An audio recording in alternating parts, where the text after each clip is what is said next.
नमस्कार, आप देख रहे हैं आप तक न्यूज। मैं हूं संजीव। आइए आज एक और बड़ी खबर के साथ आपके सामने मौजूद हूं।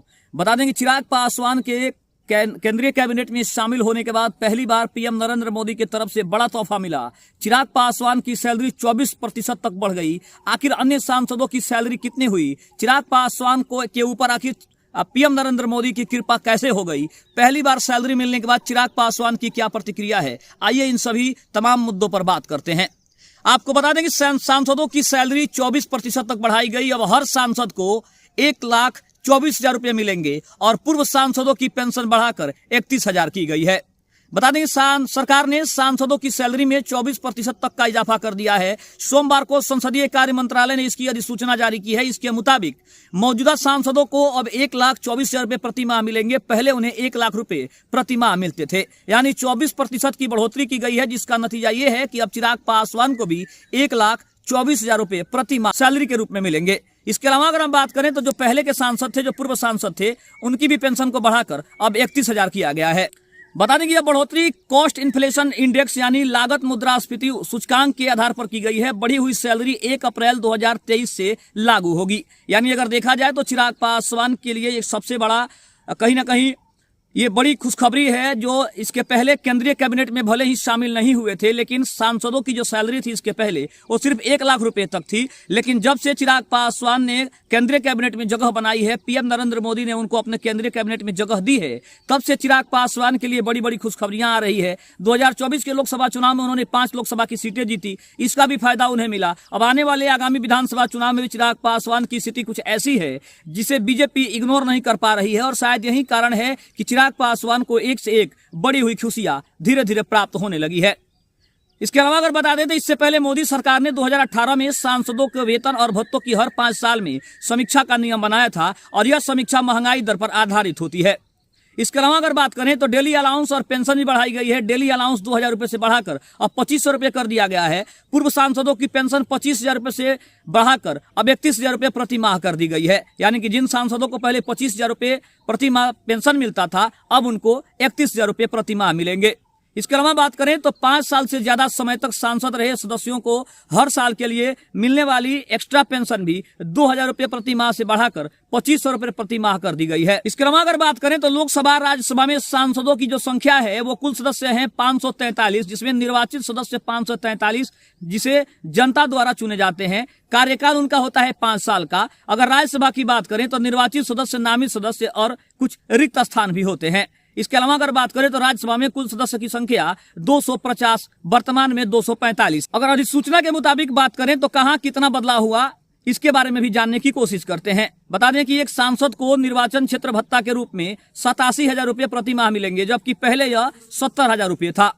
इसके अलावा अगर बात करें तो कार्यालय खर्च के लिए 75,000 रुपये मिलेंगे, जबकि पहले यह 60,000 रुपये था। इसमें कंप्यूटर ऑपरेटर के लिए 50,000 और स्टेशनरी के लिए 25,000 रुपये शामिल है। कार्यकाल के दौरान एक बार 1,00,000 रुपये का टिकाऊ फर्नीचर और 25,000 रुपये का गैर टिकाऊ फर्नीचर खरीदने के लिए भी सुविधा मिलेगी।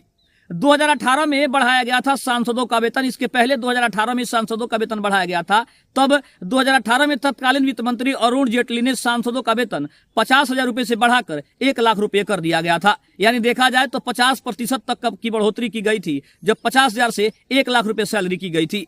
जेटली ने हर 5 साल में वेतन और भत्तों को ऑटोमेटिक रिवाइज करने की एक बड़ी पहल की थी, जिसके तहत इसे मुद्रास्फीति के मुताबिक किया जाता था। इस तरह सांसदों की सैलरी तय करने के लिए सिफारिशें करने की जो प्रथा है वो पूरी तरह से अरुण जेटली के शासनकाल में समाप्त हो गई थी। और 2020 में कोविड के आने के बाद सरकार ने 1 साल के लिए सांसदों और मंत्रियों के वेतन में 30% की कटौती की थी। तब त्रासदी से पूरा देश गुजर रहा था। इसके अलावा अगर बात करें तो 2025 में की गई बढ़ोतरी आयकर अधिनियम 1961 में दी गई कॉस्ट इन्फ्लेशन इंडेक्स के आधार पर संसद सदस्यों के वेतन, भत्ते और पेंशन अधिनियम में दी गई शक्तियों का इस्तेमाल करते हुए की गई है। इसके अलावा सांसदों को और क्या क्या सुविधाएं मिल सकती है, इसके बारे में जानने की कोशिश करते हैं। इसके अलावा अगर बात करें तो 34 हवाई यात्राएं, फर्स्ट AC में सीट, प्रत्येक सांसद 1 साल में 34 फ्री हवाई यात्रा कर सकता है। सांसद चाहे तो 8 यात्राओं को अपने सहयोगियों या स्टाफ को ट्रांसफर कर सकते हैं। उन्हें भारतीय रेलवे की सभी क्लास में मुफ्त यात्रा की सुविधा मिलती है। यह सुविधा संसद सत्र के दौरान और बाद में भी मिलती है। सड़क यात्रा के लिए 16 रुपये प्रति किलोमीटर तक का भत्ता दिया जाता है। यह तब लागू होता है जब सांसद किसी आधिकारिक कार्य के लिए सड़क से जा रहा हो। इसके अलावा अगर बात करें तो संसद सत्र के दौरान सांसदों को दिल्ली में परिवहन सुविधा प्रदान की जाती है। रिटायर्ड सांसदों को भी कुछ हद तक रेल और हवाई यात्रा पर रियायत मिलती है। 50,000 यूनिट बिजली फ्री मिलती है। इसके अलावा दिल्ली में मुफ्त सरकारी आवास और ऑफिस के लिए सालाना 50,000 यूनिट फ्री बिजली और 4 लाख लीटर मुफ्त पानी की सुविधा भी मिलती है। इसके अलावा अगर बात करें तो लोकसभा सांसदों के लिए सालाना 1,50,000 मुफ्त कॉल और राज्यसभा सांसदों के लिए 50,000 मुफ्त कॉल भी मिलती है। सांसदों को मिलने वाली मेडिकल सुविधाएं भी क्या क्या है, इसके बारे में भी जानने की कोशिश करते हैं। सांसदों को सरकारी और प्राइवेट अस्पतालों में सभी मेडिकल सुविधाएं मुफ्त मिलती है। सीजीएच अस्पतालों में मुफ्त इलाज होता है। अगर किसी बीमारी का इलाज देश में संभव नहीं है तो सरकार विशेष अनुमति के तहत विदेश में इलाज के लिए खर्च दे सकती है। सांसदों को पद छोड़ने के बाद भी सीजीएचएस के तहत मेडिकल सुविधा भी मिलती रहती है। पूर्व सांसदों को और उनके जीवन साथी को भी मुफ्त सुविधा मिलती है। तो ये तमाम सुविधाएं सांसदों को मिलती है। इसके अलावा अगर बात करें तो चिराग पासवान ने जब से केंद्रीय कैबिनेट में जगह बनाई है तब से इन सारी सुविधाओं का लाभ वो भी ले रहे हैं। लेकिन 2025 के विधानसभा चुनाव की अगर बात करें तो अब चिराग पासवान ने इन सभी सुविधाओं के लिए कहा है कि कहीं ना कहीं सरकार की जो सुविधा है वो सभी सांसदों को प्राप्त होती है। जो इसके पूर्व में थे उनको भी ये सुविधा मिलती थी, अभी जो है उनको भी ये सुविधा मिलती है। आने वाले साल में जो नए सांसद कैबिनेट से जुड़ेंगे, नए सांसद बनेंगे तो उनको भी ये सारी सुविधाएं मिलेंगी। लेकिन सबसे बड़ी बात उन्होंने ये कही कि इन सारी सुविधाओं के अलावा जनता की सुविधा के लिए अगर बात करें तो ये सबसे ज्यादा मायने रखता है। उन्होंने कहा कि सांसदों को किसी तरह की कोई परेशानी नहीं है, लेकिन जनता की जो परेशानी है उसे सिर्फ सांसद, विधायक और सरकार के चुने हुए जो प्रतिनिधि हैं वही दूर कर सकते हैं। यानी कि चिराग पासवान का साफ तौर पे कहना है कि पार्टी सिर्फ चुनाव लड़ने और सरकार के खर्च पर जीने के लिए नहीं है। जो भी प्रत्याशी चुनकर आते हैं उसे जनता चुनती है, अपने भरोसे के लिए चुनती है, अपने कामों के लिए चुनती है। तो इन अगर सभी तमाम मुद्दों पर बात करें तो चिराग पासवान ने एक बात तो जरूर कही है कि भले ही सारी सुविधाएं सरकार की तरफ से मिलती है, लेकिन इन सभी सुविधाओं का लाभ हम ले रहे हैं, लेकिन हम अपने जनता को, हम अपने वोटरों को, हम अपनी आवाम को कितना सुविधा दे पाते हैं ये सबसे मायने रखता है। उन्होंने इस बात पर खुशी जाहिर की कि सांसदों का वेतन 1,24,000 कर दिया गया।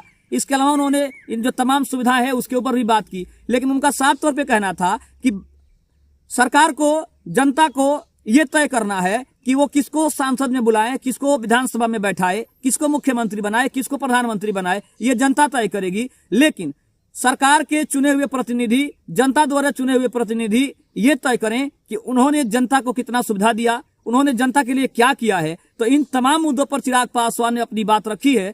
बढ़े हुए सैलरी को लेकर, बढ़ी हुई सुविधाओं को लेकर उन्होंने खुशी तो जरूर जाहिर की है, लेकिन कहीं ना कहीं उनको एक बात की यह भी चिंता है कि सरकार जनता के लिए क्या कर रही है, सरकार के चुने हुए प्रतिनिधि जनता के लिए क्या कर रहे हैं, इसके ऊपर जरूर विचार करना है। और जनता को जितनी सुविधा हो सके उतनी देनी है, रोजगार को जितना हो सके उतना उसका सृजन करना है, बेरोजगारी को जितना हो सके उतना खत्म करना है, शिक्षा पर बात करनी है, शिक्षा के स्तर को ऊंचा करना है, जो गरीब जनता है उसको कहीं ना कहीं गरीबी श्रेणी से बाहर लाना है। तो इन तमाम मुद्दों पर चिराग पासवान ने अपनी बात रखी है। आपको क्या लगता है कि जितने भी बढ़े हुए सुविधाएं हैं, सैलरी है, इसके ऊपर आपकी क्या प्रतिक्रिया है? आप कमेंट बॉक्स में जरूर बताइएगा। तब तक के लिए धन्यवाद। मिलते हैं अगले वीडियो में, तब तक के लिए जय हिंद, जय भारत।